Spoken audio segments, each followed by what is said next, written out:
Hello, everyone, and welcome to today's final Queer Living webinar in our series. We introduced this back in September. We have covered a broad range of topics, and it has been wonderful seeing these topics come to life through amazing conversations. We've covered polyamory, bodily autonomy, access to healthcare, employment. What else have we covered? Nature, all through a queer lens. And it's been amazing having conversations with our fantastic guest speakers, like our incredible guest speaker today, who you can see on screen, Saba Ali, who we'll be hearing from shortly. My name is Neil. My pronouns are he, him. I am the events manager for We Create Space. I am usually based in London, but I'm in Barcelona at the moment, getting to know some of our Barcelona community. Just a short visual description. I have short tousled blonde hair with a bit of a gingery blonde beard, some face piercings, and I'm wearing a rainbow coloured Christmas jumper with snowflakes and a big penguin on the front just for you there. So just to take you through today's session, you're in the welcome moment, so this is that. We are going to have a conversation, myself and Saba, about what chosen family means to us, what it looks and feels like, the importance of chosen family to ourselves and the LGBTQ plus community broadly. And then we're going to throw it over to you so you can ask your questions. We're also going to be, taking a bit of time to challenge that traditional model of family as well. I think that's really important. As queer people, we get to do that. Before I go into any further, I just want to share a little video around We Create Space for those of you who are not too familiar with us, so that you can get to know who we are and what we do. Hi, my name is Michael, and I'm the founder of We Create Space. We Create Space has evolved into this global community, movement, and learning platform with now over 30,000 international members. Our DEI consultancy services more than 180 corporate clients, and we've trained over 100,000 employees on topics relating to diversity, equity, and inclusion. Our growing collective of over 300 speakers support our mission of improving the lives of LGBTQ+ people and other underrepresented groups of professionals around the world. And as a social enterprise, we continuously invest our profits back into the communities we serve. We connect thousands of LGBTQ+ people and allies with free tools, knowledge, and a support network for personal growth, leadership development, allyship, and self-care. We do that through events, experiences, content and research, resources, and consultative work. So whether in a corporate environment, on our online learning platform, or in a community setting, we aim to create space for learning, connection, and growth.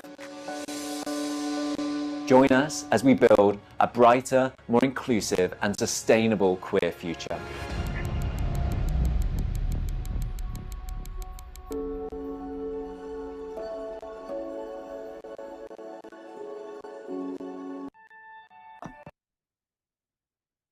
So that's us. We Create Space.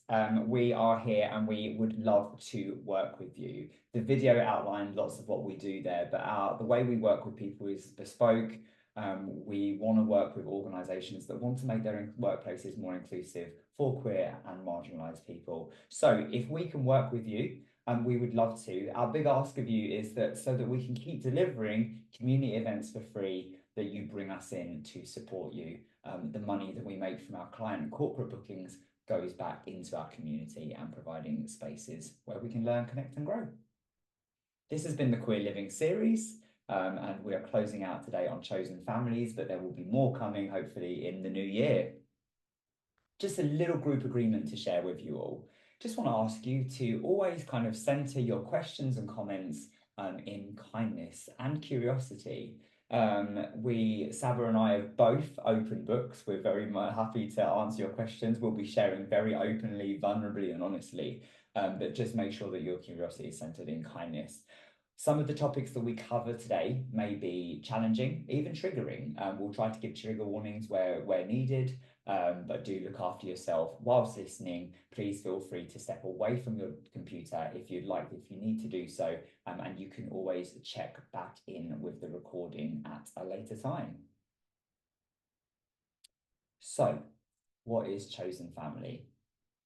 We're going to share our own kind of definitions of that, but there's a definition on screen that you can read. And a chosen family is really relates to a group of people that you're close to that are not really part of your blood family. Or actually, some people would say that, a member of their family is part of their chosen family, and just a different version of that.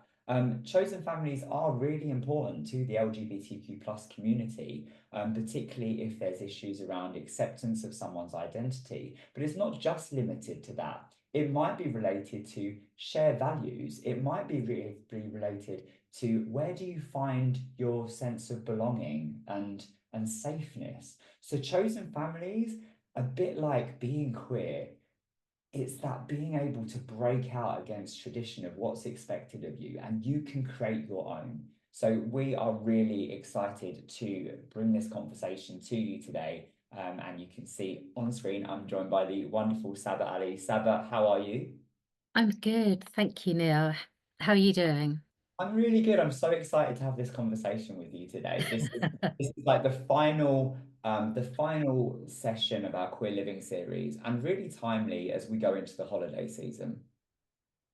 Definitely. I do feel a little bit of pressure because it's the last one. I feel like I've got to perform, but it's not a performance. I'm just going to be me. I mean, Um, yeah, you are you. And we have saved the best to last. oh, thank you. I'll take it. Um, Before we crack on with the conversation, would love you to share with the audience a little more about you, mm, who you are, what you do, how do you show up in the world? oh gosh. So I'm Saba.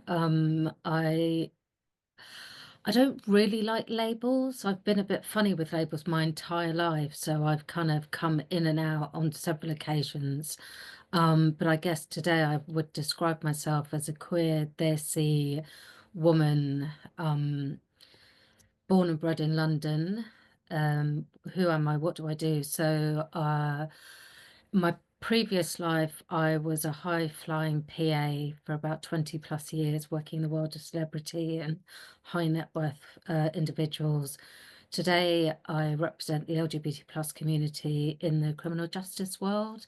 So I do a lot of advisory work as a critical friend to the Crown Prosecution Service, the Met Police Service. So I'm sorry. But those conversations are really important and need to be had to safeguard our community. So a lot of my work is protecting and making sure that policies and procedures are in place so that we're represented at the table when discussions are being made. And I especially represent the sort of Black and brown community when it comes to violence against women and girls as well. So a lot of advocacy work, really. Which is also really timely, just off the back of 16 days of Yeah. activism. So the work you do is incredible. Just for our audience that might be listening now or for the recording, are you okay to give a quick visual description of yourself? Yeah, absolutely. So I said I'm South Asian, I'm brown. I like to say I'm brown like sort of milk chocolate. I'm bald, well, kind of pretty much a shaved head. Um, I'm wearing a black polo neck and a pink jumper that says Queens Empower Queens. I'm here to empower.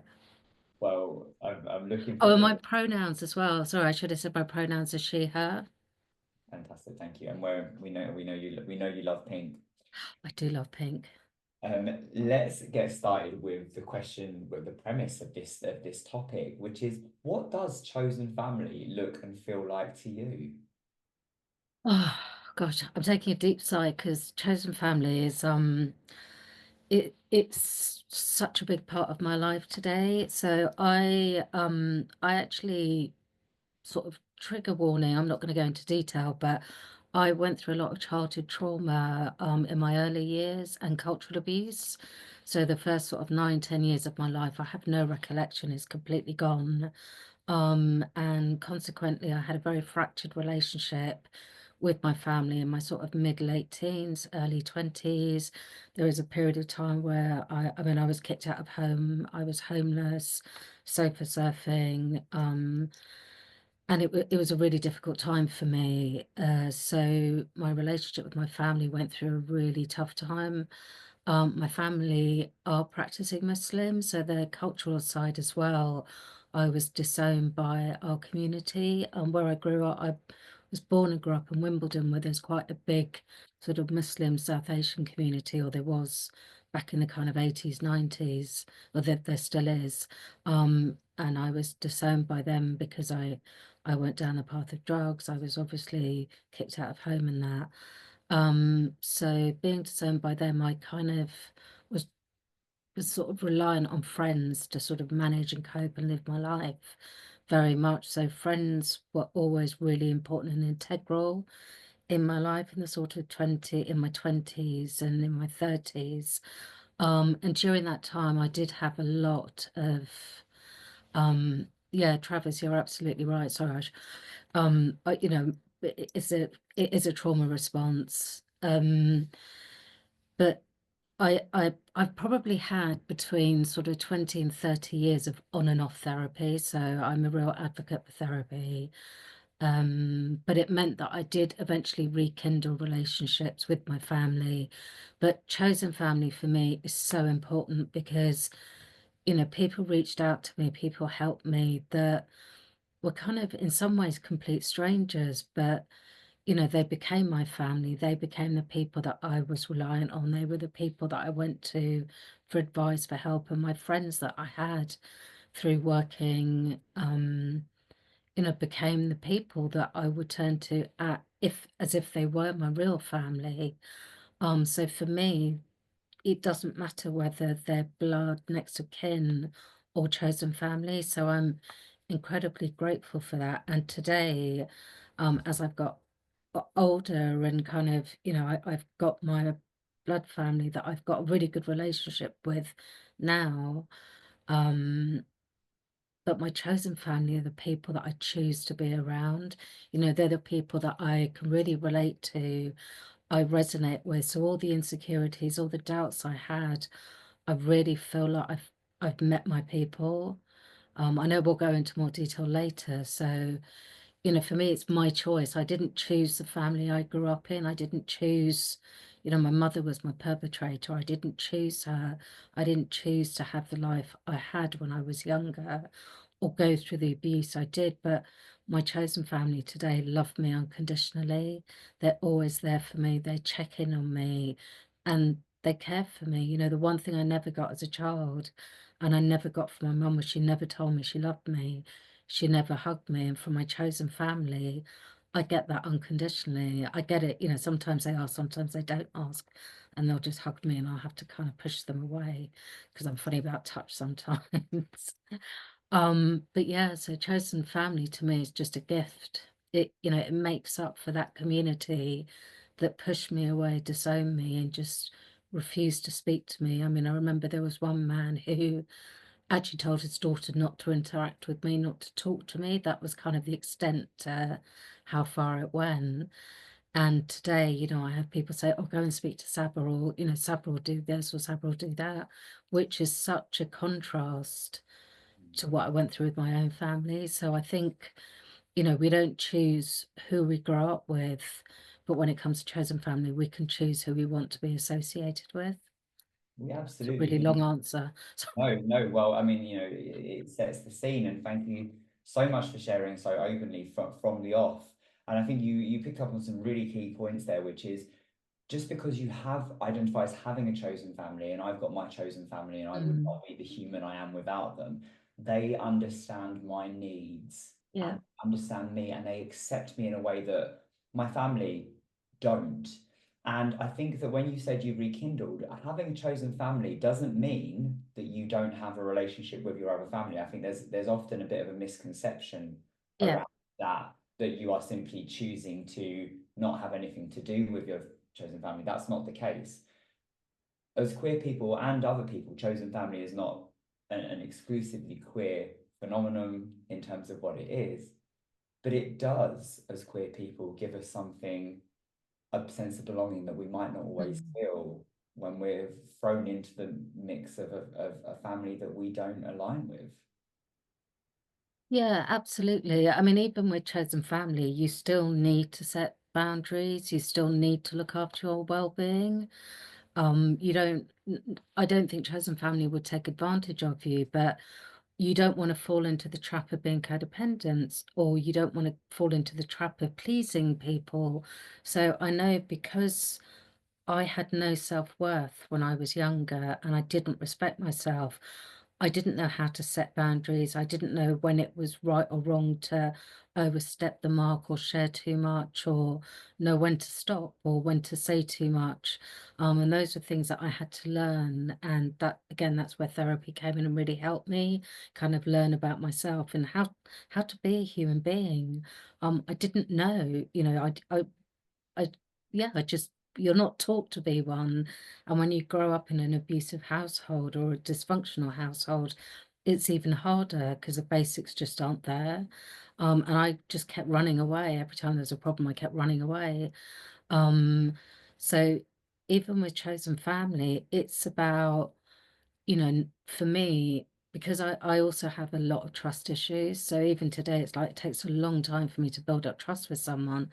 So setting really clear boundaries with individuals, giving them, growing that relationship slowly. So for me, the minute I meet someone, if they immediately pour out everything and tell me everything, I'm like, okay, this person is telling me too much, and that's someone that maybe needs to work on themselves, and I don't need to be around that person, not because they're a bad person, but I know that it could trigger my mental health. So, if you've had trauma in the past, that trauma always stays with you. You have to learn to live with it. So, the boundaries and being around chosen family, I have to be really careful, who I allow into my space, who I can trust and who's going to genuinely take care of me. And also, I'm very fortunate that although I've kind of come, at one point I was homeless, I didn't have a penny to my name. I think I remember I was in a halfway house and I literally lived on pot noodle and spaghetti bolognese on toast for about a year, which was fine at the time. That's what I had to do. I did what I had to do. Whereas today I've got, my life has improved a lot more and I've got a very comfortable life. So again, and I've got great connections, and I have a one, uh, I guess what I'm trying to say is that I have to be very careful as well of people not using me or taking advantage of me. So it's letting people in, and that's happened to me. Or people will get jealous or angry with what you've got, so they'll want to know you for the wrong reasons. So we're trying to, but that, it's so many, you've just got to be so aware and so careful of people around you. And I think, for people within the community, most of us have gone through a phase, I think, where we just want to belong. We don't necessarily fit into every pigeonhole or every box. So we really want to hold on to people. And sometimes we're willing to sort of not necessarily let our standards slip, but we're willing to kind of let go of some of those kind of standards, or how we should be treated, and think, oh, okay, I'll let that person treat me a bit shit because I really want to be their friend. And It's actually, often what we're used to, right? It's what you've experienced before. yeah, absolutely. But we shouldn't let anyone take advantage of us. We shouldn't let anyone use us or abuse us, to fit in. That's not a friend. That's not family. But in the same way, the way in which you can put boundaries in place with friends and chosen family, you can also do that with your traditional blood Yeah. family as well. And that I think is the part where people miss, is that you can choose your Mm, family, but you can actually choose the boundaries and the parameters and the yeah. rules of engagement with your own family when they cross those boundaries as well. I think that's the part that people miss, and that's the very much for me the distinction between my chosen family and my traditional family is my chosen family, they don't cross those boundaries Mm. very rarely. I think also, I mean, I know for me, for a long time, I didn't want to let my family down because I thought I wanted to prove myself. I wanted to be accepted for who I was. And I wanted them to accept me for me. And I couldn't understand why they wouldn't accept me for me. But there were so many things that I didn't necessarily fit in culturally, or how they wanted me to be, or just traditionally, there were lots of things that I don't fit into. So I've had to accept that and let go of a lot of things as well, and kind of say, okay, if I want to do it my way, I'm going to have to let go of X, Y, or Z, which is very difficult, that letting go and removing yourself from certain situations. But I think one of the hardest things is with family is saying no.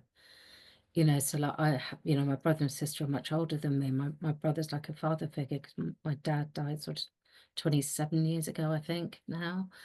Um, and if he says something, saying I've even now, I'm, you know, 53 next month, and even now at this age, I still sometimes struggle saying no to him.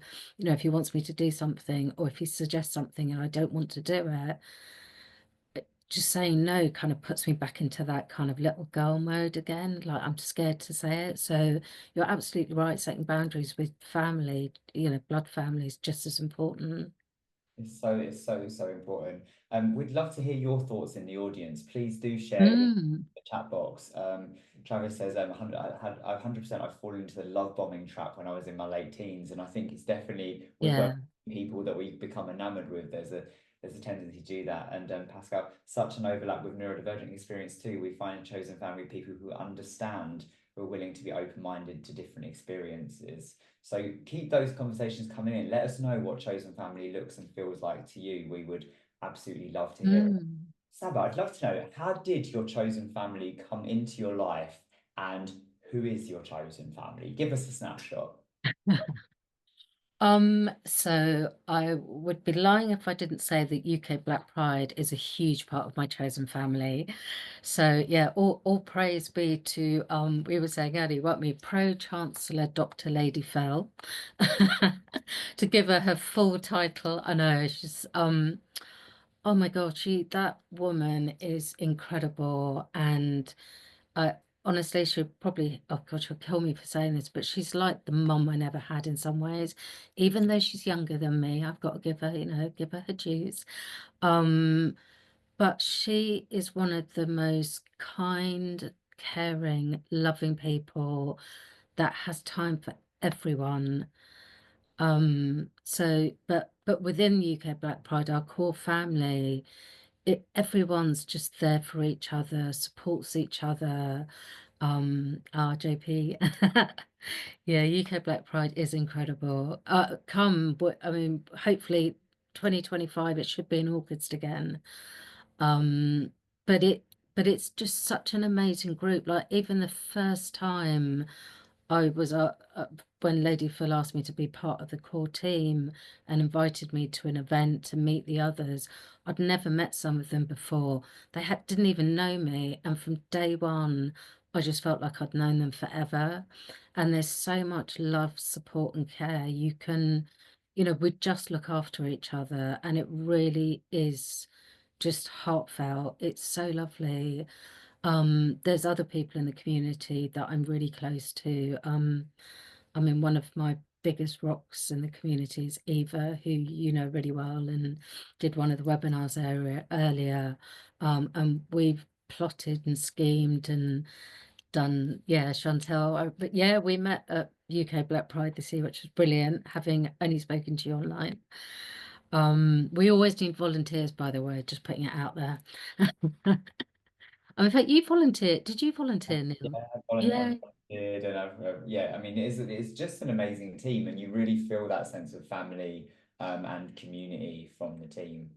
Absolutely. it's amazing. Yeah, Eva Echo is she's like my rock. I mean, in fact, we are to each other. I'll check in on her. I know anytime there's bad publicity in the media, anytime there's any issues around transphobia, I'll message her, just check in with her, just ask her if she's okay.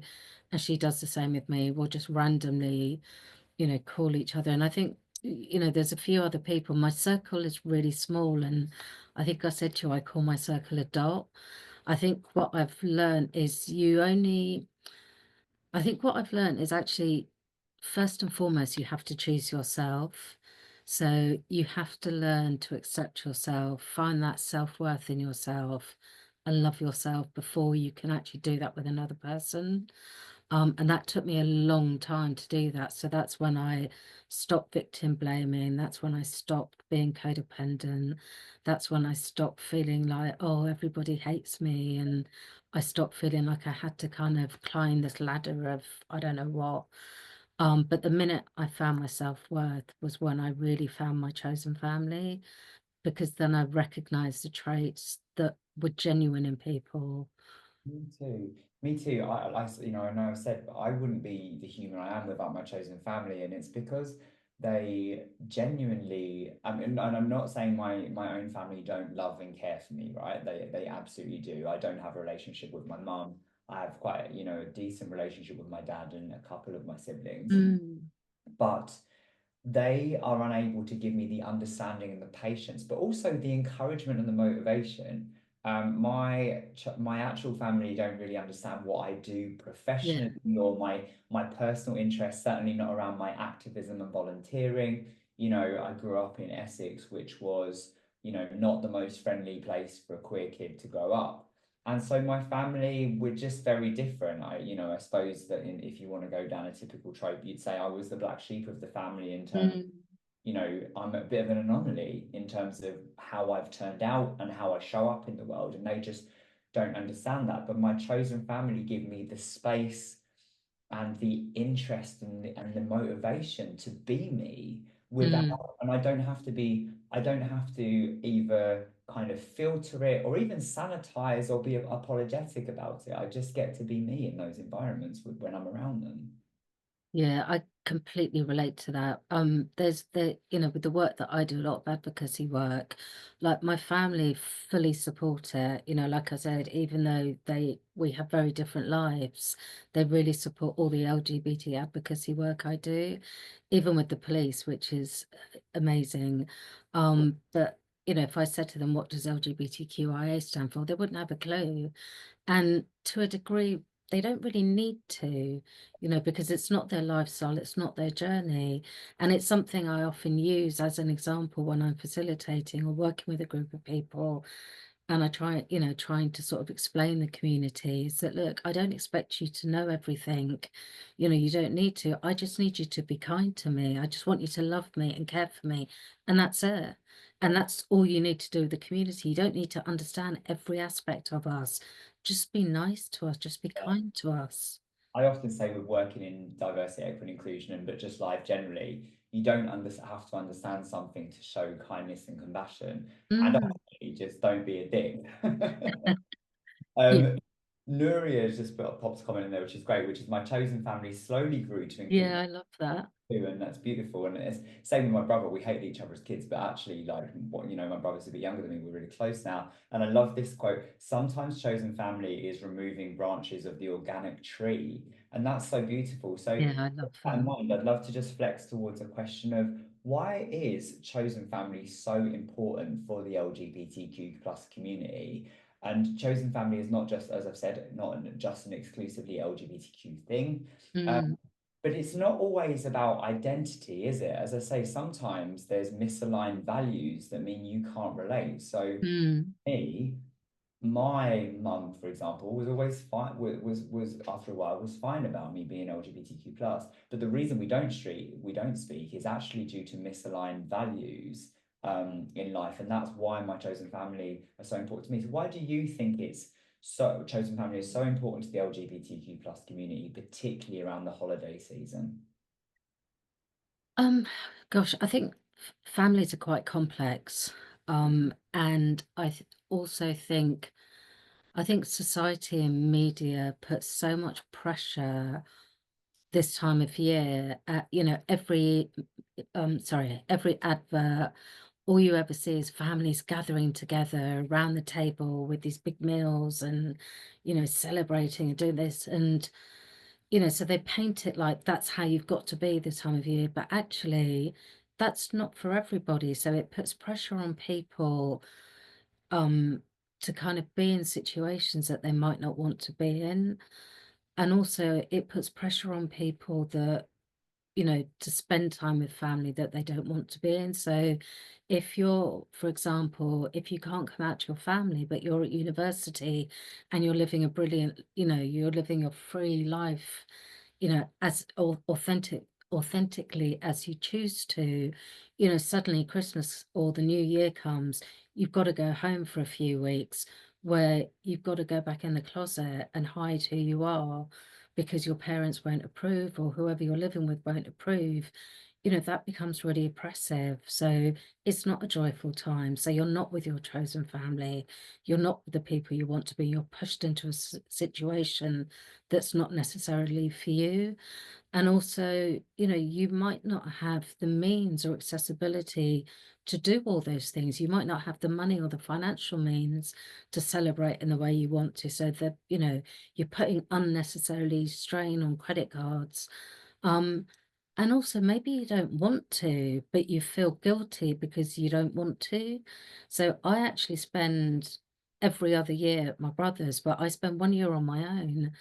Um, and I love it. If I could actually spend every Christmas on my own, I'd be the happiest person ever because I'm not religious. I don't celebrate Christmas. And it's just, I just can't be bothered. As I've got older, it's just commercial junk in a box. It's such a waste of money. We don't buy Christmas presents. So what's the point? It's just another day. And I think there's so much pressure put on us, like I said, by society, by media. Social media is full of adverts. You put the TV on, it's full of adverts. Everyone, everywhere you go, you've got this stupid bloody Christmas music, which does my head in. So I just think, that undue necessary stress that it causes you. And if you are suffering with mental health or if you are struggling anyway, the last thing you need is more pressure. Yeah, absolutely. I think we could go on around about capitalism here, right? And what I'm really trying not to go too far down that oh, route. we feel it, and I Mm, definitely think that when these occasions come around, when you think about the cultural calendar, when you think about Mother's Day and Father's Day, there is this pressure and Christmas and everything. There's this pressure to conform, and actually, what those days really overlook is the fact that not all of us have those relationships. So for mm, us, it's about actually we can queer things up and create our own rituals, and do new ways of being and find new ways to treat ourselves and to spend time thinking about it. Travis says, I think of the holidays as an emotional credit card, and sometimes I put far too many charges on it. That's a wonderful analogy. yeah, With it's a great that, way. just a question that sparks to mind, fresh off the back of another few sessions that we've been having around courageous conversations. How Mm, do you communicate those needs to your family, to your chosen family or your family? Because actually, it's really important that we put our boundaries in place and we express our mm. needs. But sometimes that involves either challenging or courageous conversations. How do you navigate those? Um, Because so I you think, already said about kind of sometimes you don't want to upset people and that yeah. easing past. So I wonder if that makes it a bit more difficult. Um, it doesn't, and the reason being is that I'm my I'm really honest and transparent. So I'm known for just saying it as it is in a very nice, lovely, loving way. But I would just say, look, I need to spend this year on my own. I just need to take time out. But I think also I'm very, like we said at the start of the call, we're both open books. I'm really transparent. There is nothing I won't talk about or discuss from my past or today. If it will help someone, I'm really always happy to do that. And for me, I find it really easy to sort of say to people, look, I can't do this. I need time out. And I think that's part of my well-being strategy and taking care of myself, because of the mental health that I've suffered. I mean, I suffer with complex PTSD. I suffer with anxiety and stress. So when it comes to situations that are just going to stress me out, I just kind of point blank, like, I can't do this. It's just too much for me. So I'm very honest in that respect. And I think most people that are close to me know that about me. So they don't kind of push me or kind of put any undue necessary strain on me, or that you've got to do this, or we really want you to be there, or oh, please. So that just doesn't happen, because from the front, from the very start, they know that if I say no, it's a no. Or if I do go somewhere, most times I'll be the first to arrive, and I'll be the first to go very quickly. Yeah, So that's the boundaries. Yeah, you create that reputation for yourself by actually being that person. And then yeah, sometimes it is the discomfort of saying no yeah, is really wild. And you can sit with it. I know that Brené Brown is a little bit controversial in some moments, but I listened to her quite a lot when I was practicing boundaries and learning about them. And one thing that stuck with me is the process of saying no the discomfort around that will last for just a couple of minutes. mm, It's so worth it, and compared to the hours, the day, yeah, the weeks of discomfort that you'll experience if you don't say it, either through the yeah, anxiety, the build up when it comes to those days. I stopped doing family Christmases quite a while ago. I had my dad over to spend a friend's Christmas with me, but in terms of those big family Christmases. yeah, But when you think about the build up and the fear and the anxiety mm, with that, like if you just say no, and it's also up to other people how they respond to that. It's not on you. absolutely. As a friend of mine will always say to me, she'll always say that, Sabbath, that's a them problem, it's not a you problem. Let them deal with it. And I think also, if these people are your chosen family, they do love you, they do care about you, then they will respect your decision. They should respect your choice. And if they don't, you need to question, well, what, why are they doing that? They're not listening to me. Yeah, absolutely. We've got a couple of great comments. Pascal shares that their planning is my cousin and I are planning how we'll cope with our dad saying something thoughtless or bigoted at Christmas dinner rather than not going. Reading No Offense But by Gina Martin in preparation. Brilliant prep there to have the perfect comeback ready. And Julia says, I get sucked in by societal expectation. Mm. um, Try to practice saying no, and also, Yeah, you stand by what you're saying, but also, if you have to put a little bluff to get out of it, do what you need to do. Self-preservation is self-preservation, no matter how you get yeah. there. If you It, have it, if you have any questions for Sabra and myself, the Q&A box is open, and we would love to answer them. Sabra, what were you going to say? Sorry? No, I was just going to say that it's like no's just two little letters, but it really is such a difficult work. And it took me so much self-work and working on myself to be able to say it. So I know how difficult it is, because I didn't want to let people down, and that I had so much, because I had so much low self-esteem in the past. I was so scared that if I say no, people aren't going to like me. They're never going to ask me again. And actually now quite often people don't ask me. And I'm like, why didn't you ask me? And they're like, because you won't come. And I'm like, so I still want to be We asked. are. I listen. I have, as a sober person, I get that, it's something I have to say all the time. If it's going to be really drunk and I might not want to come, but at least ask me. Yeah, Inclusion exactly. inclusion is really important. Pop your questions in the Q&A box. We've got a few more to get through. So I'd love to know, how can those with chosen families build and maintain these important relationships? Be honest. Be honest. Just be honest. I think it's the best thing. Do you know, I have to be honest. Okay. uh, Full transparency again. I'm postmenopausal, and my memory is just, I just have no memory. So I have to be honest, because if I lied, I won't remember, and I'll just get myself in bother. So there's no point. So I never lie about anything, and I'm completely honest. But I think, if you're completely honest, try and speak your mind if you can. Let someone know how you're feeling. If you can't write it down, I think, that those things, it's those little things about self-care. It goes back to self-care, doesn't it? And choosing yourself, loving yourself. Absolutely. Mine comes off the back of that really, and it's being able to be vulnerable. I am vulnerable in a way with my chosen family that I can't be with Yeah, with my own family, and vulnerability breeds vulnerability, and people will feel that if you open up and you say, this is me with my flaws and this is what I'm struggling with and I need your help right now, and creating that space where vulnerability is reciprocal.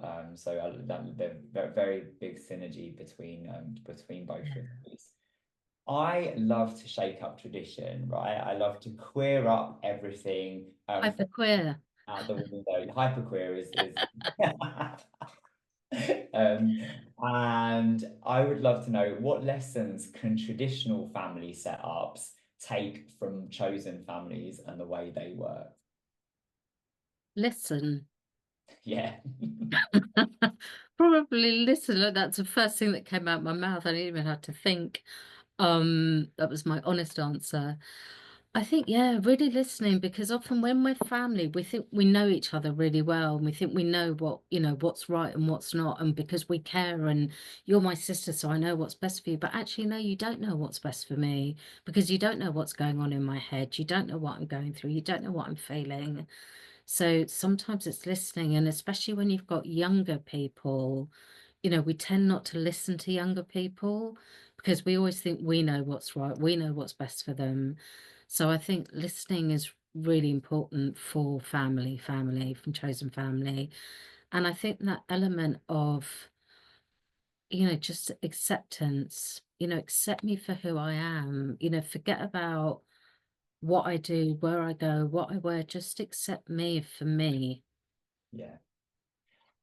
John Paul's put a really great tip in the chat box, and it's something that I have done more frequently because I live in Southeast London, and we have an SE London fam, right? And we're all really close. And we bring our traditional families to our chosen family get-togethers, Mm. right? And so JP suggested, one thing I've previously done to keep me sane is bring someone from my chosen family to my traditional family celebrations.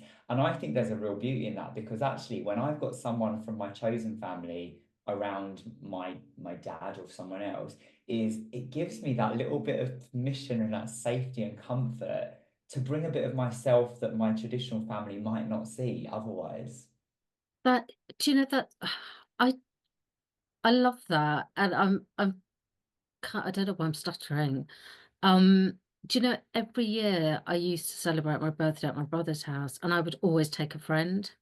So I kind of think I did that subconsciously without thinking. But you're right, it's almost like a safety blanket.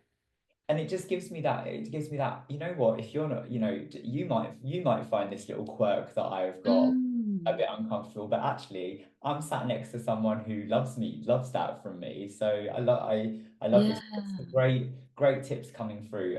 Chris says, for me it's important to let your chosen family know how important they are to you. If you don't, and Mm, how much they mean to you. If you don't say it often, then sometimes they may not always be aware or need a reminder. Absolutely. And telling people that how much they mean to you and how much you love them. I yeah. know my chosen family are so much more generous Mm, in affection than my traditional family, yes, right? 100%. Yeah, absolutely. Um, what can allies do? I'm thinking about LGBTQ allies when it comes to supporting LGBTQ plus individuals, when it comes to showing acceptance towards the notion of a chosen family, because they might not get it. Mm. Oh, like when you started that question, I was thinking, right to MPs for better rights. Yeah. But then you changed the question. What can allies do?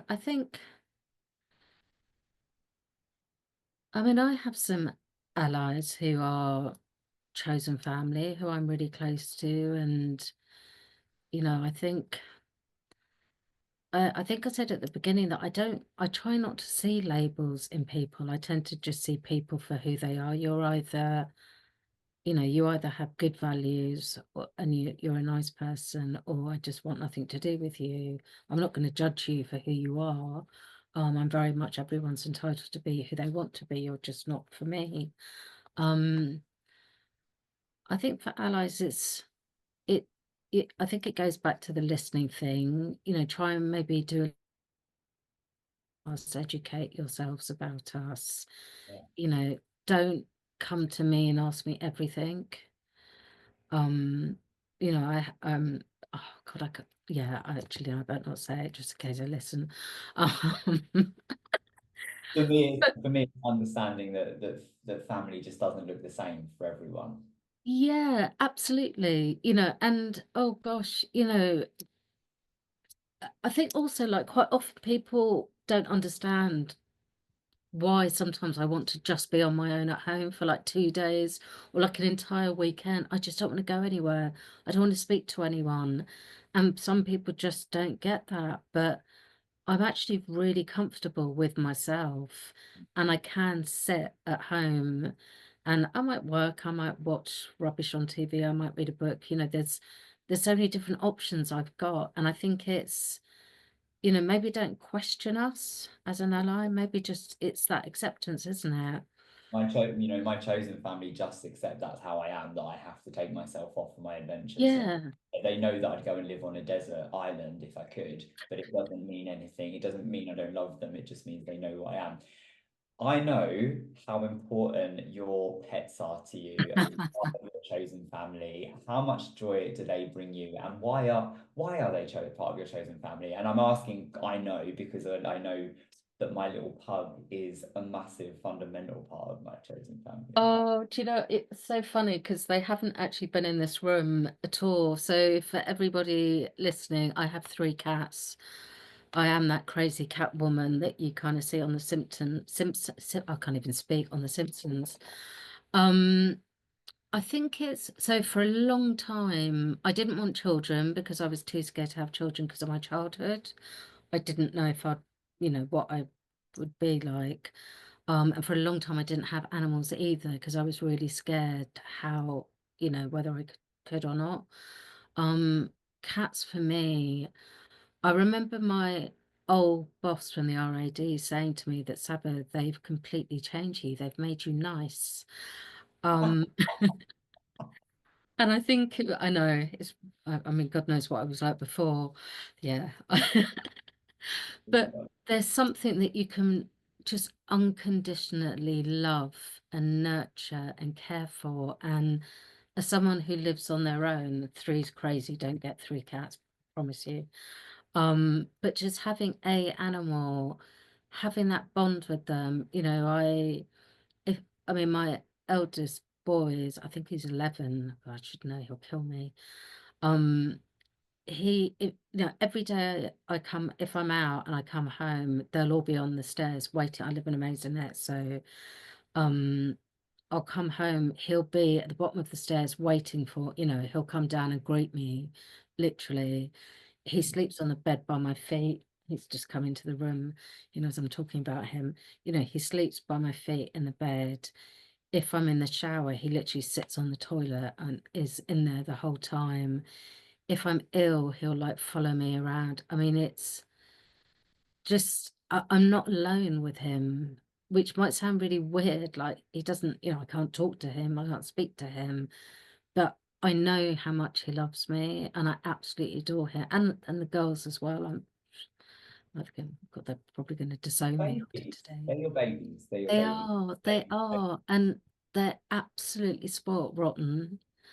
But yeah, I just think animals are huge. They are amazing stress relievers. They can really calm you down in situations, when something happens, I can just kind of lose myself in them. And yeah, I'm never alone. I've always got someone to care for, look after. So Again, your chosen family is what you make it, and no one gets to determine that. And mine definitely includes my fur baby. Before we go over to audience questions, just a final question for you, and it does tie into one of our audience questions actually, is do you have any suggested groups or resources for anyone here today when it comes to seeking support or community and maybe even finding their own chosen family? I mean, UK Black Pride starters. yeah, I was going to say, follow UK Black Pride socials and we'll hopefully announce the date for our event for 2025 at some point and volunteer. Please volunteer. Then you can get to meet me and Neil in person. I have met so many wonderful people through volunteering who have become friends, and you can meet your chosen family anywhere. Like, you know, most of my chosen family are people that I've either worked with or that Mm, I've met out clubbing, yeah. or that I work with, you know, working in diversity, equity, and inclusion and going to kind of like, you know, queer events. And yeah, you can meet people anywhere. I'm going to throw it open to audience questions, and actually, I'm going to come to Chantel's question first because it's a little bit of a follow-up question. What reading suggestions or resources would you give to a father of three LGBTQ LGBTQI plus children? I think Saba, we've probably got a mutual one here, which is Pop and Ollie, right? Yeah, yeah, that's exactly where my head was going. It depends on the age of the kids, but Pop and Ollie definitely. Yeah, Pop and Ollie is LGBTQ plus education books. But also, if you check out the Common Press, run by our lovely mutual friend Aisha, who's also part of the UK Black Pride, but the Common Press bookshop is an absolutely brilliant bookshop, because you know, it covers all LGBT plus books, and it also covers a lot of activism books as well. So yeah, it's brilliant, and they will cover and be able to recommend you any books, and they also have really good signposting. Also, for more fun education, check out the Queer Chameleon Yeah. online. So the Queer Chameleon is wonderful. Um, I've popped up a question on screen, and I'd love to know what is one thing you've learned that you'll put into action following this session. Please do share your comments in the chat box. Saba and I have a couple of takeaways to share with you as well shortly. We've got one more question to answer from our audience, and it's an anonymous question. Sometimes it can feel like I'm being two different people, one with my chosen family and another with my biological family. And that struggle can sometimes be hard to navigate as it still feels dishonest somehow. I'd relate. Any advice? Yeah, I could really relate to this question. And I've spoken to a lot of people, especially when it comes to if you're an LGBT person of faith, or you brought up in a different country. It's living like that culture crossover. So you're living one life with your family and then a different life outside. So this happens a lot, for example, with South Asian families, where in the home you're adhering to tradition, culture, but the minute you're outside, you're adapting to Western culture and Western society. So it's very difficult. It's, I mean, the advice would be, I think you've got to do what works best for you. And, you know, if you're in a position and and you want to leave home, it's really difficult and tough to do that. That's the only way of getting out of that situation where you can live one life. If you can go to university, or, I mean, I don't know how old you are, or, you know, where you are. I'm always happy to speak offline if that helps. Um, but I think you've got to do what works best for you. That would be my advice, probably. Is, you know, you have to think about your own mental health. You have to think about your own capacity for what you can and can't do. You know, don't feel like you're pleasing other people at the detriment of your own you know, mental health and well-being. And I would say let your chosen family uplift you and empower you to continue Mm. being yourself. I used to feel quite similar to this and kind of like again filter and sanitize and have been doing since I was a kid. And now I don't. I don't get to be as bold and me as I always am in front of my traditional family, but I do let my chosen family kind of like their love empower me to be who I am at all times. So lean on them for support. And JP's suggestion, try and merge the two to give you that little bit of a lift. I'm always happy to chat offline as well. We have some takeaways to share with you as we bring this session to a close. Loving seeing your takeaways in the chat box. Please do keep them coming through. So my takeaways are this. Ignore the rhetoric of you only get one family slash mum or dad. Don't let that be weaponized against you. Certainly not if it kind of means that someone's implying that you should flex your boundaries and accept anything less than the love, respect, and acceptance that you deserve.